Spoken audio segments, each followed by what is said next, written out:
Well, welcome to another episode of Real Talk with Real Leaders. And I have with me today Bishop Michael Pitts from Cornerstone. He's an author, he's a prolific communicator, and he's written some books that I think are so fitting in the times that we're in. Books such as Power Shifters, and I believe your latest one was Fault Lines. Is that correct? And we find ourselves kind of on a fault line. So who better else to have than you on the line? How are you doing, Bishop? Man, it's so good to talk to you guys. And yeah, the last book was called Fault Lines. The subtitle, interestingly enough, was called Things That Shake You Don't Have to Break You. And I think that when I first released the book, one of the first book signings and communications I did was there at In the Light with you Yes, it guys. was. And Mm-hmm. just want to say we love you guys. We love Philadelphia. We love the church. We love what you're doing. And God bless you. Thank you for giving me a moment to talk with you guys today. Yeah, I think this would be so good because you have been talking for a little bit about some of these things I'm going to be asking you about today. I think some other people just need to hear about this and get your thoughts. You're a leader of leaders, and I think it's always important that we have the right voices being amplified in seasons, especially like this. And it's almost like you're built for times like this, and we'll get into that in a minute. But I want to first talk to you about how strange does it feel for you on Sundays? And let me just set it up a little bit. You know, I see our setting is we might have a few people there, but they're pretty much working the equipment. And after I'm done, I don't know how it is for you, but after I'm done ministering and praying and then, kind of like saying goodbye till next week, then it's like all the equipment starts to shut down and it's like anticlimactic. And for churches like ours, I just imagine that we need those atmospheres where we can begin to create with the congregation what the Spirit of God is doing. And so, what's it been like for you just to be in that setting? Has it been strange or surreal like it's been for me? Yeah, so there are two songs that come to my mind. I hope I don't offend anyone. These are not like super spiritual songs. The first one is "It's a Whole New World," Right, right. Yeah, and the other one is Lionel Richie saying "It's Easy Like Sunday Morning." yeah, yeah. So to me, Sunday morning for many years has never been, easy in the sense of like just coasting. And for us not to be in always a physical building, looking at the people that we care about, hugging the people that we care about, seeing their facial expressions, being able to emote with them is a whole new world. And so this last week, our son-in-law Phil and he and Meredith are leading our campuses here, and so he was on the calendar to preach. So Kathy and I took the grandbabies, brought them over here. So we didn't actually even go to the physical building on a Sunday morning for the first time in I don't know how long. And so it's kind of like easy like Sunday morning. That's a whole new thinking. Oh So my. I think all pastors who care about their people miss as much as the members do, missing your face or being in the same room with you. It is a new normal for all of us. It makes us value our times together. But many pastors are dealing with the feelings of how do we communicate to people that we want them to know that we love them. We're not absent. We're not quitting. We're not out of the equation. We just have a new normal at the moment. Our message is the same, but the delivery system is different. Yeah, and you were saying something. I got to tune in, I think, to one of your first services where you were recording on stage, and you were a little discombobulated, like I think so many other people, as to what day of the week it is after Right. Sunday. It's kind of Right. like because Sunday was so different, it feels like something was off. So how do we measure our week now that we don't really, or we're still adjusting to maybe measuring on Sunday? And then, yeah, how should we be feeling about this? It's amazing with everyone because our calendar so affects the way that our routine moves. And, if Monday night is laundry night and Tuesday night is basketball practice, Wednesday afternoon at 3 is soccer practice, and Friday is this, and then Sunday is church. and then all of that is kind of taken from you. The term is a social disruptance, Yeah. that our social movements are being disruptive and disrupted. And so that makes us sometimes wonder, okay, what day is it today? And Hmm. what am I supposed to be doing? And that's kind of a wake up call in a good way. It is disruptive, but it makes us think like, how much of my time has been allotted for things that are ancillary, things that are non essential, things that are not the main thing. And that is disruptive for pastors. When your offices are closed, when you're not looking at your people, when you're not able to touch or pray for or make an altar call physically, Right. those things can be disruptive.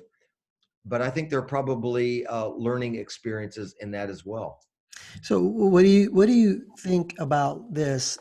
Because I was talking to my wife a little bit about how do we begin to measure our effectiveness and how we're making a difference with all this social distancing and this new normal that we're in now. Have you given that some thought? And how do we go about measuring us making a difference and being effective in times like this? Yeah, I have thought about it, and it's one of the reasons I love talking to you. You have great questions and provoking questions, but that's the point. How do we measure our effectiveness? Because it is possible to be in a room full of people. I mean, in the light church is a great place to be. I love the environment, the atmosphere, the participation of the people, all of that. All of us love those kind of churches and services. But that could be not an appropriate evaluation of our effectiveness, Mhm, because it is possible to leave a happy service and still be dealing with tough situations. mhm. So now we're asking ourselves, if I don't have that particular dynamic, I don't have control, influence over the atmosphere from which everyone is listening to me. How do I know if I'm being effective? One is, are the people that I have taught applying what I tried to teach them? Two, are people still connected with me um, based on what I'm teaching them and telling them and what God has given us over the exciting environment of everyone being in the same room? And what I want to say about that, if I can, is that in tough times, people follow solid leadership, and great leadership is solid, it's stable, it's not theatrics, it's not all the dynamic parts that we associate with our service, because people need to know through great leaders that you are thoughtful, you're wise, you're strategic, you're planning, you're purposeful, and they can trust you. Mm. And that goes a lot further in times of crisis than a lot of room noise and just clapping of hands. And I don't want to diminish that, but clapping of hands and the excitement of a local gathering. But great leaders are people who people can trust during these kind of times. Yeah, I think part of what I see happening this time is that it's exposing a lot. And part of that is, have we been effective? Have we been making a difference? What have we been doing? And this time that kind of causes us to be limited in some areas, causes us to evaluate other areas that might have not gotten the same attention. So I think it's good that, this time is happening, although it's tragic, but there's a part of it that I think we can really learn and grow from. So, in thinking about the times that we're in, there might be some people not really built for these times. When I look at you and I think about the materials that you've put out, I'm like, man, he's kind of built for times like this. And there's other people who are built for times like this. Some people are built for times of peace. I thought I heard at one point that the native people would have a chief when it was time for peace, because he was great for the times of peace. But then there would be another chief when it was time to go into war, because that chief knew how to work with that type of situation. And so these are this situation where it's very disruptive, and people might not be built for times like this. What would you say? Who are the people who are built for times like this when it comes to this time of disruption? I think that it's kind of like the way a nation develops. You have pioneers Hmm. and you have settlers. Mm-hmm. And so pioneers always want to clear a path and they clear it, but then somebody has to turn what they opened up into a community. And that's what settlers are for. And then the pioneers go on and clear a new path while cities are being built. So I agree with you that there are different skill sets. And in the kingdom, we would call those different giftings and anointings. Mm-hmm. People that are built for this, I think, have a history. And because when we talk about proven leaders, you have to be able to endure hardness. You have to be able to stand up under pressure. You have to be able to see on the other side of a storm and to be able to kind of rise to the occasion. Mm-hmm. That is not the same skill set as the people that we need to pull us together on the other side of this, which are people that know how to comfort, Right. to guide, to pastor, to Mm-hmm. disciple, and to help people get through what could be seriously a PTSD of these kind of circumstances. There are people, once the virus is over, there will be months potentially of people recovering Right. from what this did to them. And that may not be my skill set, but it will be somebody else's. Yeah, I think about faith and maybe even levels of faith, that there might be a faith component, a level of faith that someone needs to have in this season that might be a different type of level of faith if it wasn't this kind of dynamic that we were working with. No, absolutely, because faith is elastic and faith is a muscle. I don't need mountain moving faith every day. Mm-hmm. Sometimes I need get through faith. Sometimes I'm living by faith. My That's good. faith is always there, but my faith is elastic that if you push on it, then it stands up and pushes back.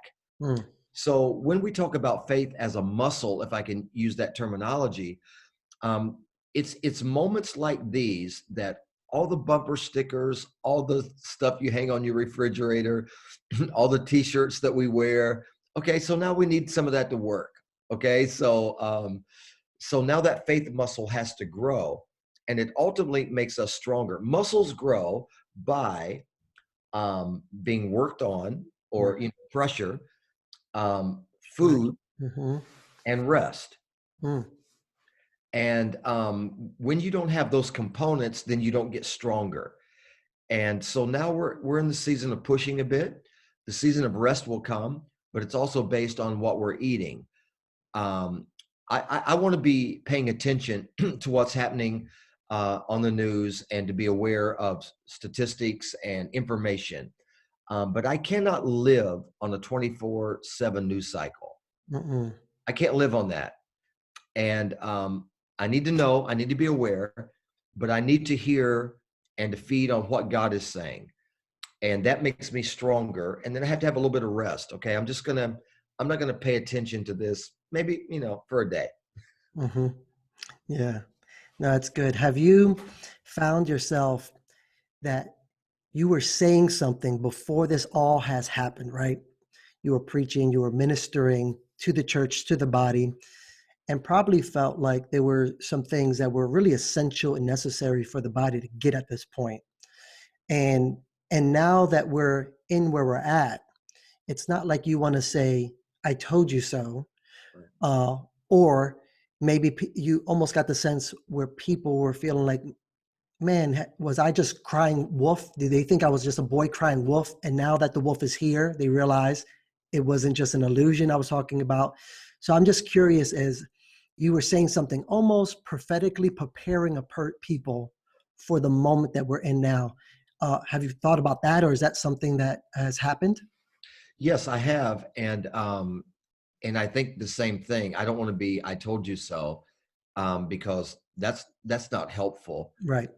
But Noah told everybody he was building an ark for how long. And then once the door shut and the rain started falling, they were like, oh, but so some things can be a little bit late, because I mean, years ago, I wrote a book called Don't Curse Your Crisis. Mm-hmm. which is kind of interesting for now. Um, but I also had a little bit of time in the last year that I felt this stirring, and I tried to, in the best way I know how, probably inartfully and not as well as so many others would do, explain to our congregation that there were people and families in my heart because I felt like our gatherings and the things of God were becoming optional on Mm, Sundays. So Sundays became, well, we might go to church, we might go to brunch, as if those two were diametrically opposed. We might go play, we might go to the beach, we might go to the hills, we might go to soccer. Hey, we'll see you in 3 weeks. We got 4 events. All of these things that almost put it like on an equal playing field. And what happened to me was I started looking into the future and trying to say to families, there is a season coming wow. that you're going to reap the what you're putting into. I don't want to say reap what you sow, like a negative Right. kind of thing, but you are laying the foundation, because if you don't put the things of God first, if we don't value that, and I didn't know what was coming. I'm certainly not that kind of a prophet where I'm that deep, you know. Mhm, I'm doing day by day right now. mhm.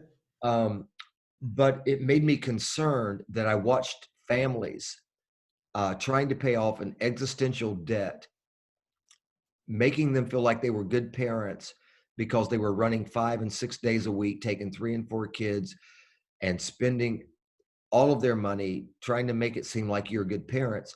And now when all of that stuff gets shut down, Mm, and now you're at the house with those same kids, now they're looking at them realizing they don't have a real relationship with God. They don't have a real relationship as a family. They don't have a put God first mentality. And so now here we are. Here we are. I so believe God is redemptive that this moment gives us the opportunity to redeem those moments and reposition our families, yep. have family meals, family Bible studies. I don't know. You don't have to be deep. Watch family cartoons. I don't know Right. what you need to do, but to talk about God and to reconnect as people. So that's probably a longer answer than I should have given you, but that's my thinking on it. Oh, no, I mean, we talked about a little bit how inconvenient this time has been, Yeah. but even how maybe just for the church and people, I don't know, maybe some places, not other places, but really have been treating Christianity and our faith as a convenience. As long Sure. as it was convenient, we can roll with it. But once it became inconvenient, then we sort of, will stiff arm it. And I said, isn't it interesting that the government is recognizing the church as essential? Hmm. And I don't know if we as a people have always treated church or thought of it as essential as some of these other services that are out there. Yeah. And the little pivot that I will make here, because I kind of pushed that last ball into the court of our members, but I think also, as well as leaders, not only have our members taken the attendance of their leaders and the service of their church as something to be, oh, it's always going to be there, Right. take it for granted. I think that also leaders are realizing I should not take our members and our church family for granted, because they're not always there either. Right. I think God is pushing us all together. I do agree with the vocabulary is interesting in today's world, because many pastors in some communities are taking it uh, under offense because they're not considered in their communities as an essential Mhm. thing. And then others are saying we are essential. And that's a vocabulary thing. I don't think anyone else can define my value, our church's value, or my call into a community other than myself and God. If I don't see myself as a part of the fabric of our community, and I don't see myself as essential, then no one else will see me as essential. Right. At the end of the day, families that are struggling, people that are dealing with life, people that are dealing with death, people that are dealing with trouble and tragedy, they are not impressed with my greatest sermon What they need to know is that I'm essential into this community. I have something to say here. And we are here on call and on an assignment. And if we can see ourselves that way and know that God's hand is on us to do that, then our value goes up. That's good.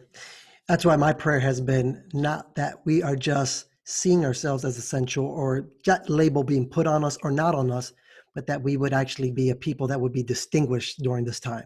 If we can be set apart and distinguished, I think that's a better vocabulary or better identification of what we are than just essential. I So, think I know you have another question. So all mm, of us should think about this, that there is life after the virus. mhm, Okay, so what position are we going to be in when that is over? In your community, with your church, with your family, all of these people, because the decisions and the way that we comport ourselves, the way that we communicate now determines where we're going to be then. mm, So you have numbers of people that are unauthorized and silly, and they make off the cuff statements. They don't think it through, and they're saying things and doing things, whatever, that is putting them in a position that they will never be taken seriously, potentially again. wow. And so I think that our for members of a church, their non-believing families are paying attention to what we do. They're paying attention to how their leaders are leading. Our community leaders are doing the same. People in our communities are doing the same. And it is a great, Joseph rose to a position of the highest leadership during the time of the greatest famine in Egypt That's right. because of how he acted and carried on during times of crisis. Wow. I mean, one of the things I've been telling our leaders is, because a lot of the exchange has been, hey, we just want you to be updated with this communication and this information, things like that. But I found myself just this last week saying, you know what? We've been going back and forth. I've been giving you a lot of information just to keep you abreast of what's happening. But I want to say this in this quick communication, and that is I miss you guys. I Right, miss being there with you. I right, miss us hanging out. I miss us just being there. And that's it. No more information besides the fact that I just miss you guys. sure.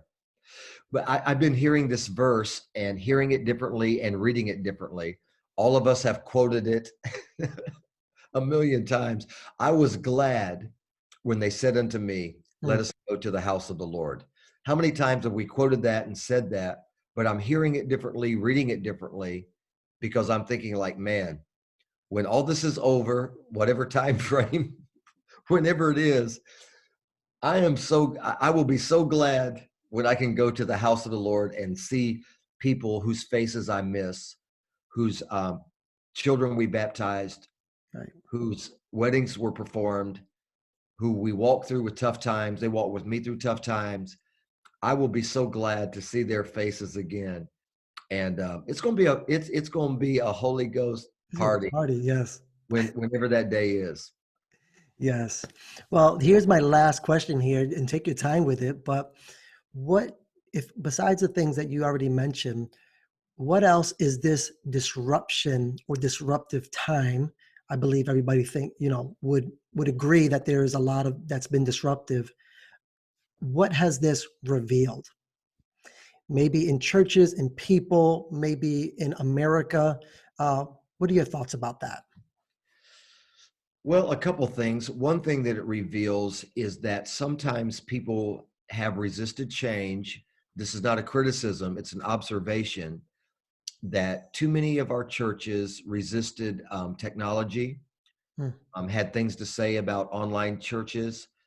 Um, we're talking about, hey, maybe we should catch up to date with the technological generation.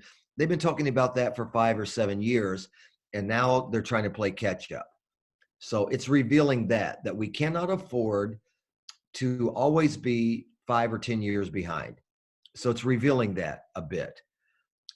It's also revealing those who were in are hanging in there. Those who were kind of there but out are finding reasons to be out. Mm, And then, as a, if I can talk to pastors and leaders or whoever all is listening to us, um, transparently, what it's doing for me is I'm working on moving from self-reliance to God's dependence, yeah. because I'm the kind of guy, as you said, built for a storm. When something happens, I want to jump up and start doing something. Then I started realizing that the three things: if I don't understand it, if I can't control it, and I can't fix it, what do I do? I am not in charge of this situation. Mm. I don't totally understand the situation, and I'm pretty sure I can't fix this situation. Well, then all of a sudden that moves me to a place that God has been talking to me about anyway. I just didn't Wow. want to really hear about it. I didn't want to listen to it, which is, how about just relying on me? How about trusting in me and depending on me? It doesn't mean inactivity. It means my nature is to jump up and do something and then say to God, this is what I did. Can you help that work? Rather than slowing down and saying, what is it that you want me to do? What are you saying to me? How can I best serve? That's my takeaway. That's great. It's kind of like coming into that place of being reintroduced to his sovereignty Yeah. and allowing him just to be Lord again, Yeah. you know, in our situation, because we often partner with him in what he's doing. But then when it's almost like, what do we have to offer to this moment Right. besides what we normally do and how we, call audibles? How about we don't do that this time and Yeah. do something different? Yeah. But you know what, man? I so thank God for you guys, you and your wife, your family, and the way that you model and are authentic in the way that you present the gospel. And it's not a commercial or anything like that, but I love In the Light Church. I love what you guys are doing there, and you guys are a part of like the emerging churches. And in some ways, I know you've been around for a little bit, but this is like being thrown into the deep end. Our Oh, generation has never seen this this right here. Okay, right. we want a national shutdown. Mhm. Okay, everything is shut down. And I think about how events formulate collective consciousness and culture. People that came through the Great Depression had a different worldview than the 1980s kids, the boomers and the Xers. And people that walked through the height of the civil rights movement in the 60s have a different worldview than those who are born today, the Zers and the Wires.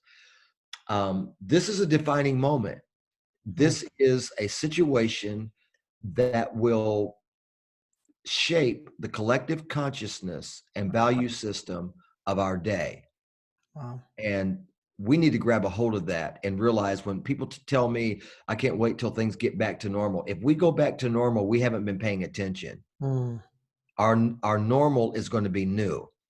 I don't know what it looks like, but there's a new normal coming. wow. And it's almost like with that kind of mystery that we're ending this time. But I would like to say to you, Bishop, I mean, what you bring and what you offer in terms of your voice to other leaders is something that we at In the Light, and I'm sure other places, are really looking to lean into during this time. And as young leaders that are leading, it would be detrimental if we were just to work things out and get into the hustle of trying to bring things about versus looking to serve and hear from the generations that have gone before us. And so the words that you shared and the perspective that you have and the humility that you carry is something that also we're going to carry with us into this new normal. And so I think it's the interviews like this, I pray go a long way that people will be able to hear it and glean from it and maybe model something for this new normal you're talking about. Well, I'm so very happy and honored to be with you and to have those words, and thank you. Every generation has its own crises, its defining moments, and its own famine. The Bible said, I don't know, Genesis 26, I think, maybe. I don't have my Mhm, Bible in mhm. front of me, that there was a famine in the land. This was Isaac, not the same famine that was in the days of Abraham. And then Isaac redug the wells of his father.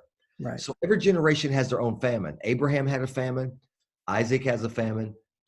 Every generation has their own situations, but hopefully, prayerfully, intentionally, what the generation that preceded them did gives them something to redig and to gain from previous experiences. And if I could help anyone take some years, tears, and fears out of their journeys, it's always my blessing to do so. And I'm honored that you would consider me to be able to say something about that.